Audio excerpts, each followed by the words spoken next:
Well, Yellowstone wrapped its show last night.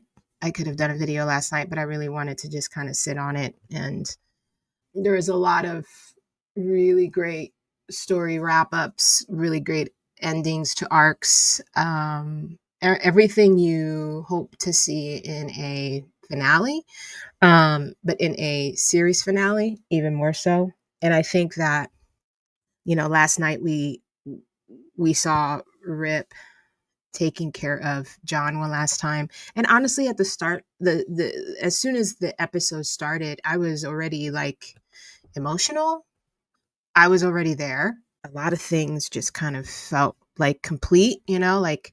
And I don't know about you, but when a show ends for me, um, even if I know it's coming back, it's always a really weird, hard, like day after I watch it, I'm kind of in a little bit of an emotional slump. And if I'm in an emotional slump, I can't imagine what the cast and crew feel when they're ending, this. I mean, this has been 7 years of their life, and it came to an end last night, or maybe, or actually months ago.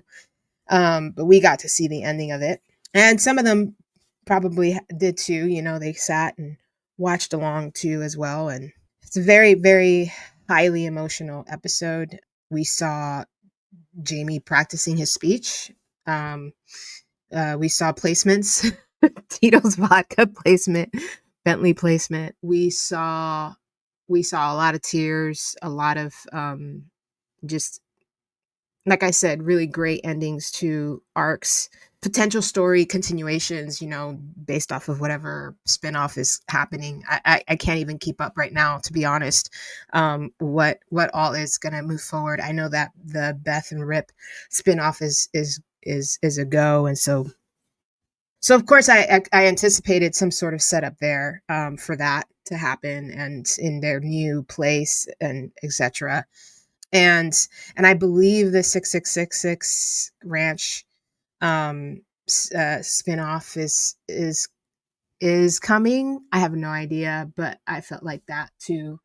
Taylor used Yellowstone to establish, um, the to kind of introduce that ranch and embedded uh somehow in the story, and because in a lot of ways it does make sense to do that, creatively, and especially if it has ties to the Yellowstone universe. And so we saw some of that, as well. So we did see Taylor Sheridan in the episode right in the beginning too. I'm sure lots of people were really excited about that. um and we buried John, so we had the funeral. We had the sale of Yellowstone. I don't have any notes. I'm just going off the cuff here.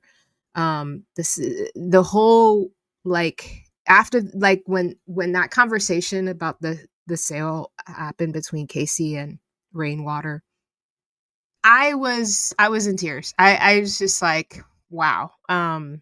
This is really happening, and I don't know if there's a better way to wrap that whole story arc line, through line, theme, whatever you want to call it, than to sell it and to give it away. Then they and he basically did that, and he sold it for pennies, which was the right thing to do. And it really was. And if that needed to have if they needed to sell that to survive, then the way that it happened was really, really beautiful. And it's what I suspected all along. And last week was confirmation, because there was obviously a lot of things in the script that would hint to Rainwater getting access to the land. And so that was really beautiful and hard. It was hard, guys, to see it sell like that. And it was hard to see Casey be so, I don't even know if the word is against the land or against his father, or I don't know. It was really hard to see that for some reason, and I don't know if it's because this article came out and he said some things. The actor said some things about, you know, how amazing it was to film without Kevin around, and so I had that in the back of my head while I was seeing him do his thing in this season finale, and I couldn't shake what he said, and then just there's certain things like I forgive you, what, you know, what he said to his dad at the funeral. It just felt so weird to me. I'm gonna be honest, because it felt like there was some emotion, there was some obviously story emotion there, but also like in the story, but also in reality too. So I felt like I couldn't see past, you know, his feelings about Kevin, who actually plays his dad, and then Casey, who his feelings about his dad. You know, so it was really hard for me to separate those two things while I was watching. So yeah, it was interesting to kind of try and separate those two things, and very difficult, to be honest. You know, Beth had her pound of flesh after the funeral. She went over there and to see her brother, Jamie, and she had pepper spray. It's just, I mean, Beth using pepper spray, staying behind to receive medical attention, leading the detective towards the evidence against Sarah. Jamie, knowing Rip would follow her, um, and basically take Jamie to the train station for her. Like, just everything about that whole sequence was just so bizarre and so like, what is happening? Like, and I wasn't actually thinking that Beth would take the knife and stab Jamie. And when she did, I was just like, oh, this is where we're going. I actually think that she would actually do it. I guess I did think that she would. I just didn't think that. I don't know. I don't know. Maybe she. I don't know. I don't know. I don't know what I was thinking, but certainly not that. The pepper spray situation was almost comical to see.